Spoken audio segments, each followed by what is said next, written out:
Please like, subscribe and share my video and press the bell icon.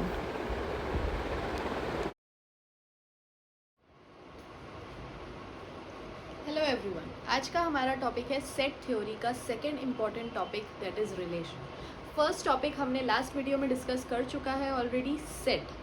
ठीक है, तो अगर आपको मेरा वो वीडियो देखना है तो आप मेरे चैनल में जाके सेट वाला वीडियो देख सकते हैं। उसमें सेट से रिलेटेड सारी इन्फॉर्मेशन आपको मिल जाएगी। ठीक है, तो आज हम देखते हैं रिलेशन क्या होता है। नॉर्मल कॉमन लैंग्वेज में हमारा रिलेशन कोई भी दो लोगों के बीच में होता है, करेक्ट। तो हमारा मैथमेटिक्स में भी रिलेशन जो है वो दो सेट के बीच में या दो फंक्शंस के बीच में, या फिर खुद का रिलेशन खुद से ही, कोई भी सेट का रिलेशन उसी सेट से ही भी हो सकता है। ठीक है, तो हम देखते हैं, अगर हमने कंसिडर किया है कोई भी दो सेट है हमारे पास, set P ABC and set Q that is 1 और 2। ठीक है, तो हमारा P क्रॉस A जो हम बोलते हैं, सॉरी, हमारा रिलेशन अगर हम R से डिनोट कर रहे हैं तो वो किसके बराबर होगा, A1 A2 B1 B2 C1 C2 के, जो कि किसके बराबर है, P क्रॉस Q के बराबर है, राइट। तो हमको यहाँ पे क्या मिल रहा है कि P which is A B C and Q is a set which is 1 और 2, तब रिलेशन R जो कि R से डिनोट हो रहा है वो इस फॉर्म में होगा which is equals to P cross Q। ये P क्रॉस Q ही है ना, अगर हम P और Q सेट को मल्टीप्लाई करें तो वो इसी फॉर्म में देगा। तो इससे हम क्या कंक्लूड कर रहे हैं कि R जो है वो किसका सबसेट है, P क्रॉस Q का सबसेट है। अब सबसेट क्यों कहा जा रहा है, क्योंकि रिलेशन ज़रूरी नहीं है कि वो P क्रॉस Q के इक्वल ही हो हमेशा, वो कभी कभी उसके कुछ एलिमेंट्स भी ले सकता है, मतलब उसका कुछ सबसेट भी हो सकता है। इसीलिए R is a subset of P cross Q। ठीक है, तो ये था हमारा रिलेशन की definition. Now comes the types of relation. Types of relation, बहुत सारे टाइप्स ऑफ रिलेशन होते हैं। सबसे पहले हम देखते हैं एम्प्टी रिलेशन। फर्स्ट टाइप आया एम्प्टी रिलेशन, जिसका दूसरा नाम हम बताते हैं वॉइड रिलेशन। एम्प्टी रिलेशन, इसके नाम से क्या पता चल रहा है हमको कि उस रिलेशन में कोई भी एलिमेंट किसी से भी मैप नहीं करता, एम्प्टी है वो रिलेशन, उसमें कोई भी सेट के कोई भी एलिमेंट्स मैप नहीं करेंगे।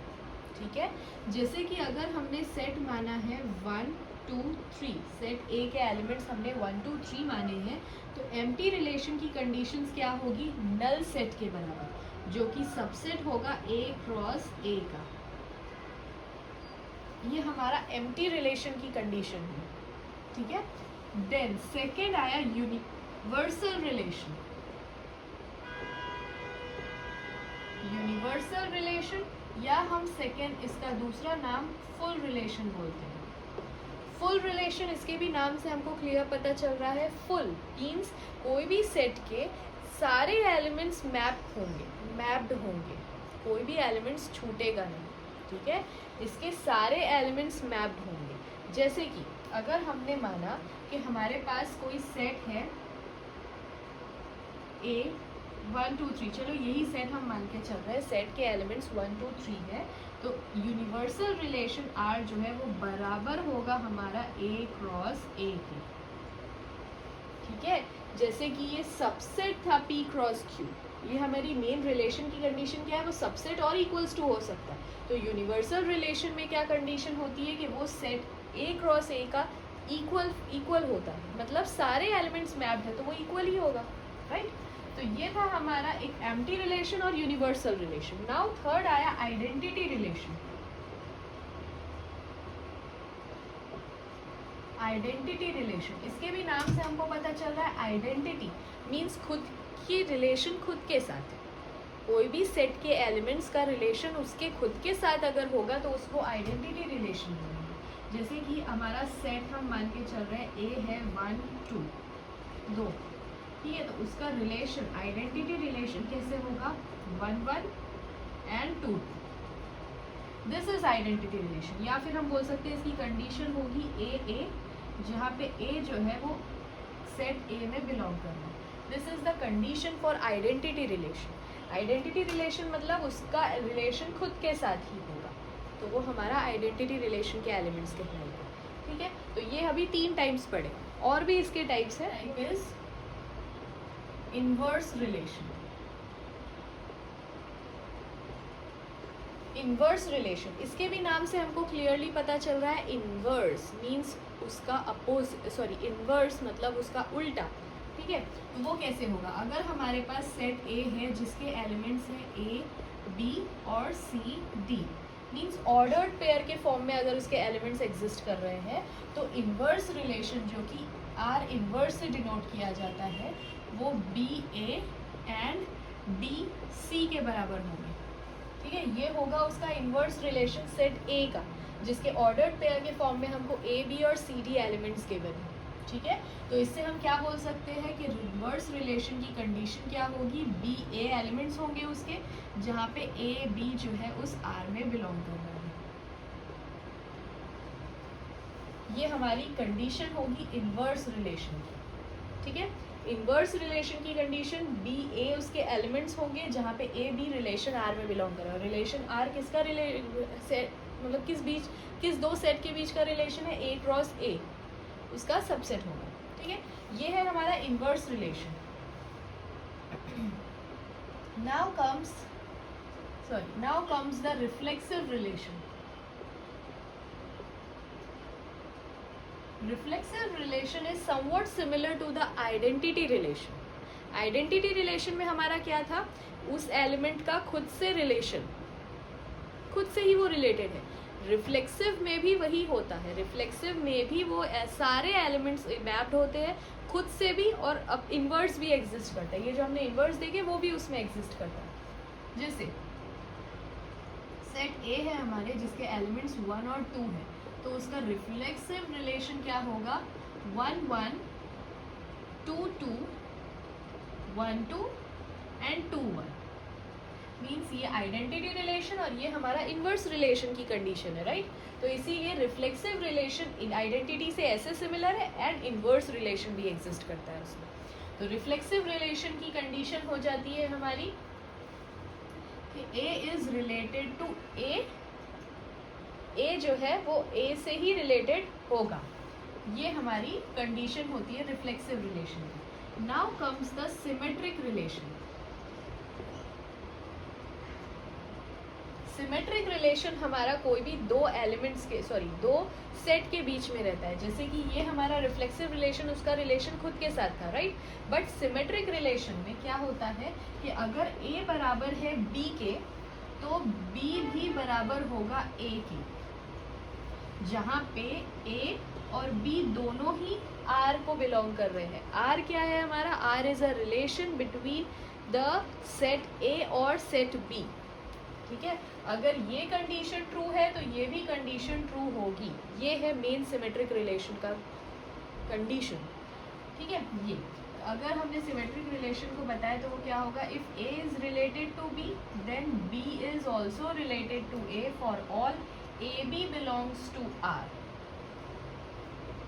ठीक था? ठीक है, ये है हमारा सिमेट्रिक रिलेशन, रिफ्लेक्सिव रिलेशन। अब नाउ आया अपना transitive relation. Seventh type is transitive relation. Transitive relation क्या होता है कि अगर X Y element ordered pair के फॉर्म में ये एलिमेंट्स है, वो आर में एग्जिस्ट कर रहा है, एंड वाई जेड एलिमेंट जो है वो भी आर में एग्जिस्ट कर रहा है, देन एक्स और जेड जो है वो भी आर में एग्जिस्ट करेगा। ये हमारा ट्रांजिटिव रिलेशन होता है। ठीक है, ट्रांजिटिव रिलेशन की कंडीशन ये होती है। इससे हम क्या कंक्लूड करते हैं? उसकी condition A is related to B and B is related to C, then A is also related to C for all A, B, C belongs to R. ये हमारी ट्रांजिटिव रिलेशन की कंडीशन है। ठीक है, now 8th आया हमारा equivalence relation. Equivalence relation क्या होता है? एक इक्विवेलेंस रिलेशन एक ऐसा टाइप का रिलेशन है जिसमें reflexive relation, symmetric relation and transitive relation तीनों एक साथ में प्रेजेंट हो, एक साथ एग्जिस्ट करें। Okay, the relation that satisfied reflexive, symmetric as well as transitive relation at the same time is known as equivalence relation. Okay, so these are the types of relations. Now our next topic is domain, codomain and range of a relation. Right, ये बहुत बच्चे ये topic सुन के या ये नाम सुन के थोड़े कंफ्यूज हो जाते हैं, बट ऐसे कुछ कंफ्यूजन जैसा टॉपिक है नहीं है. तो इसको हम थोड़ा सा सिंपल वे में देखने की कोशिश करते हैं जिससे आपको ईजी लगे हो. Domain, codomain and range of a relation.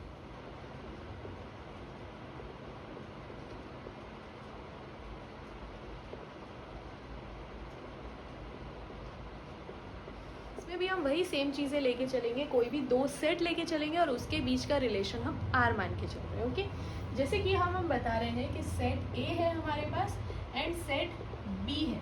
ठीक है, and R is a relation from set A to set B. यही हमारी सेम कंडीशन है कि let us consider a set A and the set B, then and R is a relation from set A to set B.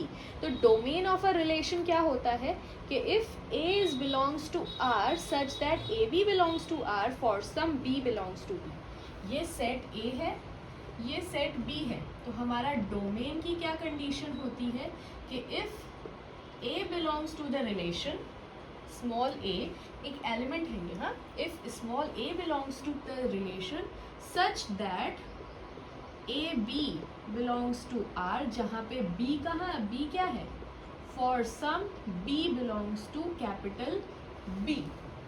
ठीक है, set A and set B हमारे कोई भी दो सेट है जिसके बीच का रिलेशन आर है, तो उसका डोमेन क्या होगा कि अगर स्मॉल ए जो कि पहले इनिशियली हमारा सेट ए का एलिमेंट था, वो अगर रिलेशन आर में भी एग्जिस्ट कर रहा है सच दैट ये कंडीशन हमको मिल रही है कि ए बी जो है, ऑर्डर्ड पेयर ए बी जो है वो भी रिलेशन आर में एग्जिस्ट कर रहा है फॉर सम बी, क्या है यहाँ पे, for some B belongs to the set B. ठीक है, तो ये हमारा डोमेन का कंडीशन है. This is known as the domain. Okay, now codomain क्या होता है. कोडोमेन जो है वो सिंपली सेट बी होता है. ओके, सेट बी मतलब कोडोमेन, या हम बोल सकते हैं डोमेन जो होता है वो सेट ए होता है, कोडोमेन जो होता है उसका कोडोमेन सेट ए का कोडोमेन है which is set B. Now third आया रेंज. रेंज की कंडीशन इसकी जस्ट अपोजिट होती है डोमेन की. जैसे if B belongs to R, अगर स्मॉल बी जो है वो अगर हमारा रिलेशन में बिलोंग कर रहा है such that condition again A B belongs to R condition हमको मिल रही है, तो फॉर सम इसमें अब ए क्या है, A belongs to the set A होगा. ठीक है, तो ये था हमारा रेंज जो कि जस्ट अपोजिट कंडीशन होती है इसकी डोमेन से. और एक और चीज़ हमेशा याद रखनी है कि अगर जैसे कोडोमेन जो है वो सेट बी के बराबर, मतलब सेट बी ही हमारा कोडोमेन होता है, तो range is always a subset of codomain. क्यों? क्योंकि रेंज किसकी कंडीशन को फॉलो कर रहा है, B belongs to the relation R. B किसका एलिमेंट है, सेट बी का एलिमेंट है, तो इसीलिए रेंज हमेशा ही सबसेट होगा डोमेन कोडोमेन का. क्या बोल रही हूँ मैं, range is always a subset of codomain. ये कंडीशन हमेशा याद रखनी है. ठीक है, कि कोडोमेन सेट बी के बराबर, मतलब सेट बी ही हमारा कोडोमेन होता है, और रेंज हमारी कंडीशन किससे स्टार्ट हो रही है, small B which is a element of set B. तो इसीलिए रेंज हमेशा ही कोडोमेन का सबसेट होगा क्योंकि उसका एलिमेंट उसमें एग्जिस्ट कर रहा है. करेक्ट. तो ये था हमारा डोमेन, कोडोमेन एंड रेंज की कंडीशन. ठीक है, तो इससे हमारे दो सेट के बीच में रिलेशन कैसे बनता है, रिलेशन के टाइप्स क्या क्या है, डोमेन, कोडोमेन एंड रेंज की कुछ कंडीशंस है जो तुम लोगों को याद रखने की होती है. ये सारी चीज़ें हमने इस टॉपिक में डिस्कस की है, इस वीडियो में डिस्कस की है. ओके, तो अगर आपको मेरा ये वीडियो अच्छा लगा हो तो लाइक और सब्सक्राइब करना बिल्कुल ना भूलें और बेल आइकन याद से दबाएं ताकि मेरे नए वीडियो के या आगे कोई भी वीडियोस के नोटिफिकेशंस आपको जल्दी से दिखा दें. Thank you. मिलते हैं नेक्स्ट वीडियो में जिसमें हम टॉपिक डिस्कस करेंगे इसका थर्ड टॉपिक सेट थ्योरी का which is function. Okay, bye bye.